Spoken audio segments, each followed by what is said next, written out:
Yeah, sounds good. Thanks for the brief introduction there. I'll introduce myself a little bit more since I'm relatively new. Um, so I just started at the first of the year, and I'm the fruit extension specialist. I before that I was working at Washington State University and at Cornell University, working in the major fruit producing regions there. And a major part of my program is running the Modern Systems Research and Extension Orchard, which is a new orchard that we just put in here in Lexington. So a lot of my research focus is on, taking some of the modern systems that you might see in places like Washington, New York, and fitting that to Kentucky. So I'm going to talk about that today to kind of highlight the research that I do and try to give it a little bit of a homeowner spin to it. So, sorry, let me get this off. So in orchards, we think about orchards as a system, right? So we don't think about maybe just a single tree or a group of trees. We have all these different factors that we need to think about, and that's what makes an orchard system. It's a combination of all these factors in our orchard design. So this Okay. image here really kind of shows the holistic picture of what we think of as a system. So it includes things like our arrangements, our support system or trellis, how tightly we've planted those trees, the tree quality that we get from the nursery, the rootstocks those trees are on, and how we train and prune those trees. So I'm not going to go into a lot of these. There's a lot of decent publications on the UK website that go through a lot of these, but these are all things that we need to consider when we're talking about backyard trees or really any trees, right? And this includes things like site selection, variety selection, how we're going to prune our trees, how we're going to train them, thinning. So it's really important to thin down the crop in order to get adequate size and quality, as well as spraying and fertility management. So I'm only going to just briefly touch on a few of these, but these are all things that you need to be aware of when you're getting into putting in fruit trees. So I think a lot of people might have this sort of idyllic sort of image when they think of an orchard. This is a picture of an English cider apple orchard. So you can see these big, huge trees. They're tightly spaced, and they have the sheep in the background, and it's a nice picture. And if someone wanted to have that, there's nothing wrong with it. But what commercial orchards look like is actually more like this. So this is a picture of an Italian orchard. You can see, these are very tightly spaced, probably maybe 8 feet between the rows, maybe a foot or two between the trees. And you can see, the trellis here. You can even see that they have all this infrastructure like netting here, sprinklers. So this is what modern orchards look like. And, what can we glean from this type of thing and copy this and figure out why they do this, and maybe we can copy some of these things in a backyard situation. So why do we want to do stuff like this? So most importantly, it's more efficient, right? These are actually easier to prune. So I always say that pruning trees, it's very much the art of horticulture. And as we've got into these systems, what we've tried to do is essentially take that art out of it, so that anyone can prune these with little training. And that has a lot to do with the workforce, that's working in these orchards, right? We might not have people that have 5 years to learn how to prune these trees. Um, it takes less spray and you get better spray coverage on these trees. And these systems are a lot easier to mechanize. They use a lot less space for higher yields. And so, for example, the United States has increased apple production by about 100% in the last 30 years, and they've actually decreased area by 30%. We also get a lot better fruit quality. So the fruit are exposed to more sunlight, and that allows us to get a lot better fruit quality. If you have a bigger tree, you might have some decent fruit outside, and better trees that are or more inside shaded fruit that are less quality. Also, because it's easier to thin these, it allows for better fruit size. In these systems, we're using precocious root stocks, which allows us to have a lot earlier yields. So, for example, here in Kentucky, we can start to get a crop in year two on a high density apple system and peaches. So, and also it's a lot easier to install things like nets and covers. But what I really want to think about with this is, so which ones of these do you think fits to, a homeowner situation or a small orchard, right? And I would say really any of them, right? So obviously, if we're putting in an orchard, we want to be able to prune it quickly, prune it easier. Often in an orchard, or in a backyard orchard, we might be spraying with maybe just a backpack sprayer or a really small sort of solo sprayer. So being able to spray those better is going to be very beneficial to us. Could we even mechanize in a backyard? I'll talk about that later. Obviously, using less space is really important, I think. That way we can have a lot of different fruit trees in a small space. That allows us to have an extended harvest window. It's even good for pollination. Often we have issues with pollination in backyards. So being able to have a lot of different varieties will allow us to have really nice pollination. Obviously, everyone likes better quality fruit and being able to get fruit earlier. And I think being able to cover our trees might be really good for backyards. For example, this could be a way for pest control. So we use a lot of things like drape nets that go over to protect fruit from things like hail, but they can also be used to protect from things like insects in some instances. Or I could imagine situations where we could cover, things like fruit trees with like things like floating row cover to protect them from frost.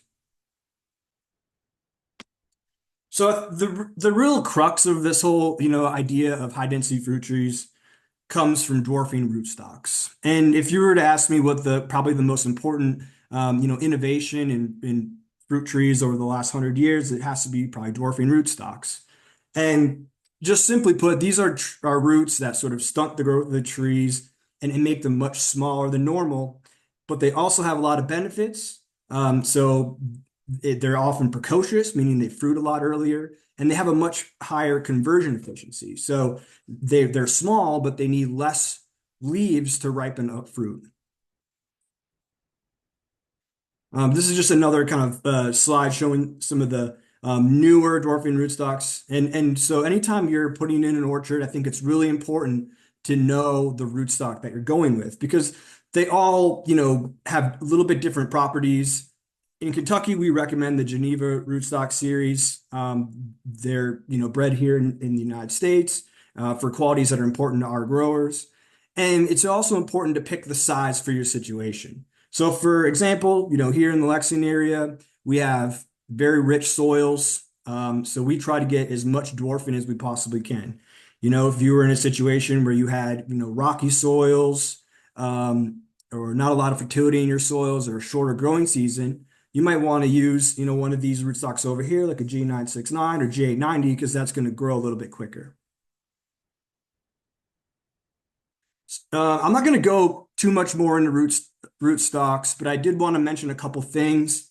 So the University of Kentucky has been a part of the NC 140 rootstock trials for many years, and it is a system, a national group that's been testing rootstocks all across the country. We have 3 current trials, so you can go on their website and read all the results from that. And if you're interested in grafting trees or purchasing trees, it'll tell you how different rootstocks perform in your area, whether you're in Kentucky or not. Also, we have a pretty good publication that's really just a summary of a lot of the NC 140 trials, talking about different rootstocks that you might want to look at for fruit trees here in Kentucky. So the next thing that we need to think about when we're putting in dwarf fruit trees or high density fruit trees, maybe they're not on dwarfing rootstocks. I'll talk about that a little bit more, is support. So anything on a dwarfing rootstock needs to be supported. One of the main reasons that they are dwarf is because they have a diminutive root system, and that root system, it will tip over if it's not supported. So there's a few ways we can do that. We can support every tree, or we can have a trellis using wood poles or metal poles. Generally, in a commercial situation, we're going to pound those poles in, but in a more backyard situation, if you don't have access to a hydraulic pounder, you could easily dig those poles in with a post hole digger and use things like gravel or Quikrete to hold those poles in place. And then you're going to need some type of wire, like a high tensile wire, or some people are moving more towards this plastic wire. This is a product called Monofill, which works really good for peaches. It could be used for apples as well. And that's kind of nice to work with because it's not wire. Often we could use these conduit poles, as you can see in this picture here, to add a little bit extra support. So maybe if you did just one wire, to save on the wire that you use, you can put conduit at every tree. But if you're growing things like pears or peaches, where we actually don't have a lot of very good dwarfing rootstocks, um, we can still do high density systems or more, I guess I call them more intensive systems, but we don't necessarily need to support those trees. Sometimes if we're growing things that get really tall, we might need to support them so they don't tip over. But generally, we don't need trellis, but I often do use trellis because the trellis serves as a training guide, so that things can be nice and uniform. So I'm going to talk a little bit about some of the different types of, high density systems, and I'm classifying them a little bit, and just talk a little bit about how we get them and how to roughly manage them.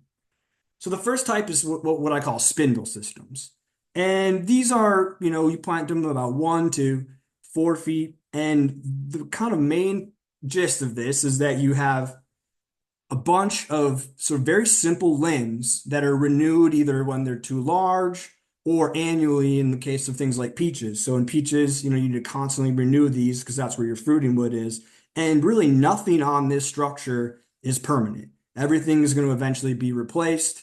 And the way that we're pruning these is with something called a renewal cut. So we'll come through, and if we find a branch that's too big for our system, we'll just cut it, back, leaving about a hand's width of length, and we'll let another bud break and become our new branch. And really what we're trying to do with these types of systems is just, have a very simplified branches. The only pruning that we really do are cleaning up the bottoms, this renewal cut, and then making all of the remaining branches what we call simplified. So that's where the name spindle comes in, because you have a bunch of, just very simple branches coming off of that main trunk. And this works, there's variations of this really in every, temperate tree fruit, from cherries, apples, peaches, and pears. Another good training system that I think fits in really well to the backyard is something called an oblique cordon. This is a kind of a cool system because instead of growing those trees straight up and down, they're bent to give you a little bit more growing surface area and to sort of slow down those trees a little bit to give you a lot of flower production. So this is a really nice system because you can, I think, put those trees a little bit tighter. So you can plant them from 1 to 3 feet. So this is often used in like collections. So if people are trying to collect a lot of different varieties, they'll use this system because you can fit a lot of trees in a really small space. And it's relatively similar to the last system I showed you, but the main difference is just that bent angle for planting. All right, so the next kind of system I want to talk about is something called multiple leader trees or cordon trees. Another name for them is also UFO, which stands for upright fruiting offshoots. And these are interesting because we're actually not planting the trees very tight, but we're growing many leaders off of one tree. So that allows us to actually save on the number of trees that we need to buy. So in a lot of cases, that's a good system. And it's also good in situations where we actually don't have very good dwarfing rootstocks. So in crops like maybe pears or peaches, where we don't have very strong dwarfing, growing a multi-leader tree is actually going to help dissipate some of that vigor into multiple leaders. So there's a few ways that we can achieve this system. In the sort of angled UFO, what we do is we plant these trees at an angle the first year, and then towards the fall of that first year, we're going to tie that whip down to the bottom wire, and then what we're going to do is we're going to train these uprights, and these are going to be, these are going to be our fruiting wood. So the main goal here is to try to have these spaced out in an even way, and it really depends on what you're trying to grow. So in some crops like cherries or apples that set a lot of spurs, you can have these relatively close together. In cherries, for example, you can have your uprights about 8 inches apart. In some things like peaches, where we're actually not going to have any spurs, we're going to be relying on our pencil wood or 1-year-old wood to set fruit. we're going to need to have those spaced out about 18 inches. So the other way that you can achieve this sort of multi-leader tree is through heading. So when you get that tree from the nursery, when you after you plant it, you can just simply give it a heading cut, from about 2 to 3 feet from the ground, and then you'll train. You'll often I like to rub off the first two really vigorous bull shoots that'll come out, and then you'll leave some of the less vigorous lower kind of three buds and grow those out sideways, and then train your uprights off of there. There is a third way, which I don't think a lot of people are going to do, but in a commercial situation, often these multiple leader trees are just grafted that way. So instead of doing, the things that I said, you might just buy a tree that has on the rootstock instead of one bud, four buds, right? Or two buds.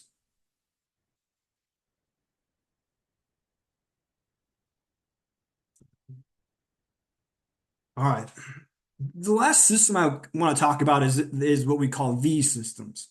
And in a lot of ways, V systems can be variations of the systems that I talked about before.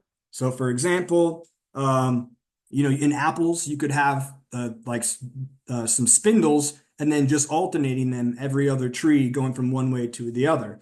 Or you could have cordon trees or the multi-leader trees that I showed you. You could have these multi-leader trees where they're going parallel to the row, and then the uprights are alternating along the trellis here.